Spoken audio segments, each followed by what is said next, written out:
Thanks for watching Naseer Javed channel. और चलते हैं सीधा मुद्दे पर। मुद्दे की बात यह है कि अफगानिस्तान वर्सेस साउथ अफ्रीका जो मैच था, जो कमाल का मैच था, क्या ये मैच फिक्स था? क्या यहाँ पर स्टेज्ड मैच खेला गया है रेटिंग्स बढ़ाने के लिए वर्ल्ड कप की? इसके ऊपर बात करेंगे। दूसरा, अश्विन जो हैं उन्होंने उस्मान तारिक के एक्शन के ऊपर बात की है। क्या इंडिया डर गया है उस्मान तारिक से? क्या घबराहट जो है वो होनी शुरू हो गई है इंडियन बैटर्स को उस्मान तारिक के बारे में? इसके ऊपर भी बात करेंगे। वेदर क्या होने वाला है इंडिया वर्सेस पाकिस्तान के मैच का, उसके बारे में। और जो पाकिस्तान का आखिरी मैच है उसके अंदर जो वेदर रिपोर्ट है वो क्या है। और लास्ट में हम बात करेंगे पीएसएल की। जो पीएसएल में हिस्टोरिक ऑक्शन हुई, वहां पर कौन बाजी लेकर गया, कौन सा प्लेयर जो है वो सबसे ज्यादा एक्सपेंसिव जो है वो बिका। इन सारी चीजों के ऊपर डिटेल से बात करते हैं। सो पहले चलते हैं सीधा जो हिस्टोरिक मैच, पहली दफा ऐसा हुआ कि किसी भी वर्ल्ड कप के मैच के अंदर 2 सुपर ओवर हुए हों। यहां पर सोशल मीडिया बिल्कुल जो है वहां पर डिवाइड हुआ है कि जो मैच खेला गया उसमें जो है क्या फिक्सिंग हुई है या नहीं। अब मैच जो है उसकी थोड़ी सी चीजें मैं आपको बताता हूं डिटेल में। जो चीजें हुई उसमें आखिरी ओवर, जो रेगुलर जो मैच चल रहा था, जहां पर साउथ अफ्रीका ने जो है वो आखिरी ओवर करना था, जो अफगानिस्तान था उसमें उनके 9 खिलाड़ी आउट हो चुके थे। वहां पर जो है वो पहली ही बॉल पर जब रबाटा बॉल करते हैं तो उनको जो नूर होते हैं वो बैटिंग कर रहे होते हैं, उनकी एज लगती है और नूर आउट हो जाते हैं। साउथ अफ्रीका सेलिब्रेट करना शुरू कर देता है कि वो मैच जीत गया, लेकिन एकदम से सायरन घूमना शुरू हो जाते हैं नो बॉल के, और नो बॉल होती है और वहां पर एकदम से ट्विस्ट होता है और दोबारा से बॉल करनी पड़ती है रबाडा को, जो नो बॉल होती है। फिर वो वाइड फेंकते हैं और 2 एक्स्ट्रा रन जो हैं वो मिल जाते हैं अफगानिस्तान को। और फिर जब रबाटा बॉल डालते हैं तो अभी तक कोई बॉल नहीं होती, 2 रन मिल जाते हैं। दोबारा से जो है फ्री हिट आती है और वहां पर छक्का जो है वो पड़ता है। नूर जो है वो 6 रन मारते हैं अफगानिस्तान के लिए और फिर एकदम से जो है दोबारा से नो बॉल जो है वो रबाटा दोबारा करते हैं और आखिर में सिर्फ 2 रन चाहिए 3 बॉलों पर अफगानिस्तान को। मैच वाज ऑलरेडी डन क्योंकि वो फ्री हिट होती है, जो तीसरी बॉल रहती है वो फ्री हिट होती है। उसमें नूर शॉट मारते हैं लॉन्ग ऑफ की तरफ और वो गैप में बॉल जाती है। ऐसा नहीं होता कि कोई सीधी लॉन्ग ऑफ की तरफ गई हो, आसानी से 2 रन बनते थे। लेकिन एकदम से दूसरे रन लेते हुए जो फारूकी होते हैं वो रन आउट हो जाते हैं। वहां पर भी जो है वो डाउट आता है कि क्या वो रन आउट जो है वो डूबियस रन आउट था या वहां पर जो है वो स्टेज्ड किया गया रन आउट। और जैसे ही वो रन आउट होते हैं सुपर ओवर में बॉल जो गेम है वो जाती है और फिर सुपर ओवर में 2 जो सुपर ओवर होते हैं, पहला सुपर ओवर अफगानिस्तान बैटिंग करता है, पहले 17 रन वो बनाते हैं, 18 का टारगेट होता है। दूसरी तरफ जो है वो साउथ अफ्रीका बैटिंग करने आता है, मिलर और ब्रेविस जो है वो बैटिंग करने आते हैं। ब्रेविस एक छक्का मारते हैं, फिर वो आउट हो जाते हैं। स्टब्स की एक एज निकलती है, 4 रन मिलते हैं। आखिरी बॉल पर 7 रन चाहिए होते हैं साउथ अफ्रीका को और 6 रन टाई करने के लिए स्टब्स को फजल हक फारूकी फुल टॉस फेंकते हैं और वो फुल टॉस जो है उसकी कोई लॉजिक नहीं बनती थी वहां पर और वो सीधा जाती है बाउंड्री से बाहर और दोबारा से एक और सुपर ओवर आ जाता है जहां पर फिर साउथ अफ्रीका पहले बैटिंग करता है और वो टारगेट सेट करता है 24 रन्स का। और फिर जो है वो मिलर द किलर जो कमाल की बैटिंग करते हैं। जब अफगानिस्तान आता है तो केशव महराज जो है वो आते हैं साउथ अफ्रीका की तरफ से बॉलिंग करने के लिए, जो कि सरप्राइजिंग था। लेकिन दूसरी तरफ से नबी जो है उनको भेजा जाता है बैटिंग करने के लिए, which was very strange, very surprising. 2 बॉलें वो वेस्ट करते हैं, 1 बॉल पे आउट हो जाते हैं। गुरबाज फिर आते हैं जो कि इन फॉर्म प्लेयर थे गुरबाज, उनको पहले आना चाहिए था। For some odd reason Gurbaz बाद में आते हैं और फिर 24 रन 4 बॉलों पे चाहिए होते हैं। गुरबाज पहले छक्का मारते हैं, फिर एक और छक्का मारते हैं। वहां पर हाथ पांव एकदम से फूलने शुरू हो जाते हैं साउथ अफ्रीका के और फिर तीसरी बॉल पर भी छक्का मारते हैं और वहां पर ऐसा लगता है कि अब तो साउथ अफ्रीका गया, क्योंकि साउथ अफ्रीका को अफगानिस्तान ने पहले कभी नहीं हराया किसी भी T20 में। और फिर जो है वाइड बॉल फेंकते हैं केशव, और वहां पर फिर दोबारा से चांस होता है कि एक और सुपर ओवर जो है वो हो सकता है, क्योंकि चौका लगता तो एक और सुपर ओवर हो जाता, टाई हो जाता मैच, लेकिन गुरबाज आखिरी बॉल पर आउट हो जाते हैं। और वहां पर साउथ अफ्रीका एक अमेजिंग गेम जो आपको देखने को मिलेगी वर्ल्ड कप में, ऐसी गेम कम कम ही मिलती हैं देखने के लिए, one of the best games you will ever see. मुझे नहीं लगता कि ये मैच जो था वो फिक्स था। बहुत सारे लोग बोल रहे हैं कि जय शाह को कंसंट्रेट करना चाहिए वर्ल्ड कप के ऊपर, वो जो बॉयकॉट है उसकी रेटिंग ज़्यादा आ रही थी, जो पाकिस्तान इंडिया का चल रहा था, और वर्ल्ड कप की रेटिंग कम आ रही थी, तो इस चक्कर में कहीं उन्होंने जो है वो इसको स्टेज करवाया है। But I don't think so. Match जो है वो बहुत अच्छा हुआ, साउथ अफ्रीका ने कमाल का खेला, अफगानिस्तान जो है वो डिसअपॉइंटिंग रहा, जो एशिया की नंबर सेकंड बेस्ट टीम थी, उनके हाथ पांव फूल गए। राशिद जो है वो छुप कर बैठे रहे। कभी ऐसा भी होता है कि आपका जो कप्तान है वो लीडिंग फ्रॉम द फ्रंट करे, यानी कि राशिद वैसे तो बहुत बोलते हैं, लेकिन जब लीडिंग फ्रॉम द फ्रंट की सिचुएशन आती है तो आपने बॉल क्यों नहीं डाली, पावर प्ले जो सुपर ओवर था उसमें आपने बॉल क्यों नहीं फेंकी? आपको चाहिए था कि आप आकर बॉल करते। साउथ अफ्रीका तो स्पिन को खेल ही नहीं सकता, तो वहां पर मिस्टेक हुई। नबी को किस लिए भेजा गया कोई अता पता नहीं है। ब्लंडर्स किए हैं यहां पर अफगानिस्तान ने, और जो सुपर ओवर से पहले जो 2 रन थे वो भी आराम से आप मैच जीत सकते थे। यहाँ पर अब सोशल मीडिया पे ये भी बोला जा रहा है कि इनको जाकर अब तंदूर में बैठना चाहिए, रोटियां लगानी चाहिए। वेल, फाइट अच्छी हुई। अब कोई मौजज़ा ही हो सकता है जहां पर साउथ अफ्रीका जो है वो अपने 2 मैचेस जो मिनोस के साथ हैं उनमें से कोई एक हार जाए और फिर रन रेट के ऊपर जो है अफगानिस्तान आ जाए। बट 90% अफगानिस्तान का खेल ख़त्म हो चुका है। यहाँ पर जो गंडेरी को चोर गुप्ता हैं उन्होंने ये मेंशन किया था कि अफगानिस्तान सेमीफाइनल में जाएगा। अरे भाई, आपकी जो खबरें हैं वो भी फेक हैं, आपकी प्रेडिक्शंस भी फेक हैं। सो यहाँ पर अफगानिस्तान तो सुपर 8 में भी नहीं जा पाया। सो ये है स्टोरी अफगानिस्तान की। दूसरी तरफ जो अश्विन है उन्होंने क्या बात की? अश्विन ने जो बात की उस्मान तारिक के ऊपर, उन्होंने 2 बातें जो है इंपॉर्टेंट की।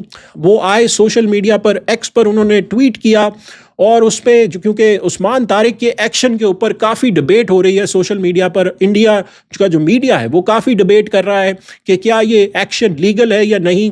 तो उन्होंने कहा कि पहली बात उन्होंने की कि लीगैलिटी जो है वो आप इस तरह नहीं कह सकते, क्योंकि आईसीसी की जो फैसिलिटी होती है जहां पर एक्शन टेस्ट किया जाता है, जो उनकी लैब होती है, वहां पर लीगैलिटी का जो है वो डिसीजन आ सकता है। इस तरह आप लीगैलिटी नहीं डिस्कस कर सकते। दूसरा उन्होंने बात जो उन्होंने की वो ये कि जो 15 डिग्री एंगल है जहां पर आर्म बेंट होता है, वो जो लाइव अंपायर देख रहा होता है नेकेड आई से, उसको ये जज करना कि ये 15 डिग्री एंगल होगा या नहीं, ये इम्पॉसिबल है। और इस ग्रे एरिया में काफ़ी लोग जो हैं वो बॉलिंग कराते हैं और वो उस ग्रे एरिया का इस्तेमाल करते हैं। उन्होंने उस्मान तारिक का डायरेक्ट नाम नहीं लिया, लेकिन उन्होंने कहा कि ये ग्रे एरिया ज़रूर है। और फिर उसके बाद जो उस्मान तारिक पॉज लेते हैं उसके ऊपर उन्होंने बोला कि ये पॉज जो है, ये जो एकदम से एक्शन आके वो रुकता है, ये बिल्कुल लीगल है, इसमें कुछ इलीगल नहीं है। सो ये जो है वो ओपिनियन है अश्विन की। सो इंडिया घबराया हुआ है यहाँ पर उस्मान तारिक से। सोशल मीडिया जो है वो इस वक्त पूरी तरह से उस्मान तारिक के एक्शन में गिर चुका है। अरे भाई, उस्मान तारिक जो है वो हमारे अभी रेगुलर भी नहीं है, उनसे आप जो है वो डर रहे हैं। थोड़ा दिल बड़ा कीजिए, अब आना है Colombo. So let's face it, enjoy कीजिएगा, मज़ा आएगा। जो साहबजादा फरहान ने बोला था कि मज़ा आएगा मैच का, सो मज़ा लीजिए। आइए मिलकर खेलते हैं, देखते हैं कौन जीता है। Obviously India is favourites. So देखते हैं, संडे को बड़ा मुकाबला होगा। दूसरी तरफ जो वेदर रिपोर्ट है, वेदर जो है वो काफ़ी इंपॉर्टेंट है यहाँ पर। सो जो 15 का वेदर है, जो डे है, उसमें जो ओवरऑल डे है उसमें 61% चांस है बारिश का। जो डे है उसमें 80% चांस है कि दिन में जो है वो 80% जो है बारिश हो सकती है। लेकिन जो रात है जिसमें मैच जो है क्योंकि नाइट का है, उसमें 60% चांस है कि बारिश होगी। So that is huge. इसका मतलब ये है कि मैच जो है वो शॉर्टर फॉर्म में हो सकता है। अगर मैच जो है वो होता है तो फिर हो सकता है कि 5 ओवरों का 10 ओवरों का मैच हो, जिसमें इंडिया को क्लियर एडवांटेज मिलेगा, बिकॉज इंडिया के पास पावर हिटर्स बहुत ज़्यादा हैं, बहुत उम्दा हैं। पाकिस्तान के पास वैसे पावर हिटर नहीं है, आपके पास सिर्फ ऊपर के 3 हैं। So that gives a clear advantage to India. और फिर अगर बॉल वेट होगी तो पाकिस्तान के स्पिनर्स जो हैं वो गेम में कैसे आएंगे, ये भी एक मसला हो सकता है पाकिस्तान के लिए। सो जो पूरी गेम है वो फ्लिप कर सकती है बारिश की वजह से, और दूसरा मैच शायद हो ही ना, और उस सिचुएशन में एक एक पॉइंट दोनों टीमों को मिल जाए। सो वी विल सी, जैसे ही पास पास आएगा मैच तो वेदर और क्लियर आ जाएगा। जो लास्ट मैच है पाकिस्तान का नमीबिया के खिलाफ, वहां पर भी वेदर जो है वो ट्रिकी है। सो उस दिन जो है वो वेदर, जो 18 तारीख को पाकिस्तान का मैच है, उसमें जो वेदर रिपोर्ट है वो ये कह रही है कि 80% चांस है बारिश होने का दिन में। अब मैच जो है वो दोपहर में है, 2:30 local time Pakistan, 3 PM local time Sri Lanka जो ये मैच है। सो ये एक डे नाइट टाइप का मैच है। सो जो मिडल में मैचेस हो रहे हैं तो 80% चांस है दोपहर में बारिश हो सकती है। दूसरा जो रात वाली बारिश की जो प्रेडिक्शन है वो 60% है। सो यहाँ पर जो रात वाली बारिश है वो 70% प्रेडिक्शन है। सो यहाँ पर पाकिस्तान को दोनों मैच धुल सकते हैं और एक एक पॉइंट पाकिस्तान को मिल सकता है। तो यहाँ पर पाकिस्तान को कोई एक मैच ज़रूर जीतना पड़ेगा, क्योंकि ऐसा भी हो सकता है कि पाकिस्तान का एक मैच धुल जाए, इंडिया के खिलाफ आप हार जाएं तो आप 5 पॉइंट पर फिनिश करेंगे। और फिर दूसरी तरफ नीदरलैंड्स जो है, अगर यूएस को हरा देता है तो फिर नीदरलैंड्स वर्सेस इंडिया जो मैच उसी दिन 18 को है वो फिर बहुत क्रूशल हो जाएगा। फिर हम इंडिया को सपोर्ट कर रहे होंगे कि इंडिया नीदरलैंड्स को हराए। So still a tricky situation for Pakistan due to the weather. Let's see कि क्या होता है। अब आते हैं पीएसएल के ऊपर। पीएसएल में जो ऑक्शन हुई, कमाल की ऑक्शन थी। पहले congratulations to PCB, PSL management, जो 8 की टीमें थी उनकी मैनेजमेंट, जो होस्ट थे उनको कांग्रेचुलेशंस, जो उन्होंने कमाल का इवेंट होस्ट किया। पहली दफ़ा ऑक्शन हुई पीएसएल में, ड्राफ्ट होता था पहले, अब ऑक्शन हुई है और हिस्टोरिक इवेंट था पाकिस्तान के लिए। और हमें पता चला कि एक्चुअल वैल्यू क्या है इन प्लेयरों की, कौन से प्लेयर जो हैं वो सबसे ज़्यादा इंटरेस्टेड होते हैं पैसों के लिहाज से। सो पाकिस्तानी प्लेयर्स पे ज़्यादा फोकस रहा, फॉरेन प्लेयर्स पे फोकस कम रहा, जिसमें नसीम शाह जो है वो सबसे एक्सपेंसिव प्लेयर बने, जो कि 8.65 करोड़ के जो है वो बिके नसीम शाह। ये मैंने आपके सामने पिंडी का जो ऑक्शंस हैं, इनकी जो हाईएस्ट जो रैंकिंग है उसके लिहाज से मैंने लगाया है। इनके पास नसीम शाह आए 8.65 के, जो राशिद हुसैन है वो आए बांग्लादेश के बॉलर 3 करोड़ के। फिर डैरल मिचेल इन्होंने लिया 8 करोड़ के। मोहम्मद आमिर जो है कोयटा से शिफ्ट होकर आ गए हैं पिंडी, और 5.4 करोड़ के मोहम्मद आमिर बिके। फिर अब्दुल्ला फजल जो हैं, जो पाकिस्तान के बैटर हैं, यंग, 67 लाख के वो बिके। अमाद भट्ट 60 लाख के बिके। दूसरी तरफ अगर हम देखें, जो सियालकोट की टीम थी उनके पास जो साहबजादा फरहान थे वो 5.7 करोड़ के आए। एस्टन टर्नर जो कि स्पिनर हैं वो ऑस्ट्रेलिया के 4.2 करोड़ के। फिर पीटर सिडल 2.5 करोड़ के, और तबरेज़ शमसी जो हैं वो 2.2 करोड़ के। और जो जहांजेब सुल्तान है पाकिस्तान के यंग बैटर हैं वो 60 लाख के जो हैं वो लिए सियालकोट ने। और फिर अगर हम देखें, जो हैदराबाद ह्यूस्टन है उन्होंने मोहम्मद अली को लिया, खुशल फरेरा को लिया, इरफान खान नियाजी को लिया। इनके पास जो खुशल फरेरा हैं श्रीलंका के जो प्लेयर हैं वो 3.1 करोड़ के बिके। नियाजी जो हैं 2.90 के ऊपर हुए। अली के ऊपर काफ़ी बिड हुई और 2.15 करोड़ के वो बिके। सो यहाँ पर अगर आप देखें, जल्मी ने आमिर जमाल को लिया, खुरम शहजाद को लिया, मोहम्मद हारिस को लिया। मोहम्मद हारिस जो हैं 2.20 करोड़ के बिके, जो कि अच्छी बिड थी उनके लिए। और यहाँ पर फिर अगर कोयटा ग्लैडिएटर्स को देखा जाए तो उसमें रायली रूसो 5.55 के, फैसल अकरम 1.25 के, इरफात मिनास जो है 1.10 जो बेस प्राइस थी उस पर। और फिर जो सबसे इंटरेस्टिंग था वो जहांदेद खान का था कि 3.50 करोड़ के वो बिके। लेकिन जो my favourite player Khawaja Nafay वो बिके उनकी बेस जो थी वो 1.10 करोड़ की थी और वो 6.5 करोड़ के वो बिके। सो कमाल का उनकी जो बिडिंग हुई वो ज़बरदस्त थी। और फिर उसके बाद अगर आप देखें लाहौर कलंदर्स को, तो उन्होंने सारे के सारे वही बंदे वापस ले लिए जो पहले उनके पास थे, जिसमें हारिस रऊफ़ जो हैं वो 7.6 करोड़ के बिके।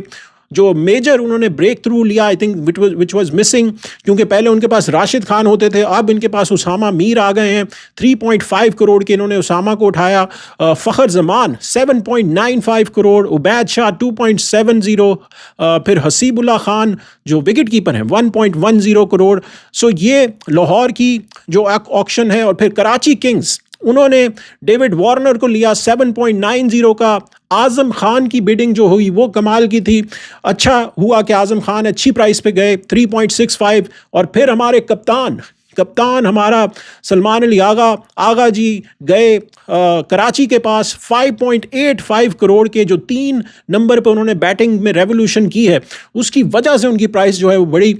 और फिर एडम जैम्पा जो हैं 4.50 करोड़ के जो है वो ऑस्ट्रेलियन बॉलर जो लेगी हैं वो लिए गए। इस्लामाबाद की तरफ से जो पहली बिड थी, पूरी ऑक्शन की जो पहली बिड थी उसमें आया था राणा जी। अब राणा जी को क्रिकेट नहीं चाहिए, क्रिकेट को राणा जी चाहिए, और वहीं पर पीएसएल को भी राणा जी चाहिए, जहां से पीएसएल ऑक्शन का स्टार्ट हुआ। और राणा जी गए, सबसे एक्सपेंसिव उस वक्त थे बिफोर नसीम शाह 8.50 करोड़ के। फिर मेहरान मुमताज़ जो हैं वो उन्होंने लिए। मार्क चैपमैन उठाए 7 करोड़ के। मोहम्मद वसीम जूनियर 4.10 करोड़ के ऊपर। सो ये इस्लामाबाद यूनाइटेड था। सो ये है पूरी लाइनअप जो इस वक्त बिकी है। सो होपफुली आपने इंजॉय की होगी ऑक्शन। मुझे तो बहुत मज़ा आया ऑक्शन का, पहली ऑक्शन थी। So congratulations to PCB, again PSL. Video को लाइक ज़रूर कीजिएगा, शेयर ज़रूर कीजिएगा। मिलते हैं अगली वीडियो में, तब तक के लिए इजाज़त दीजिए।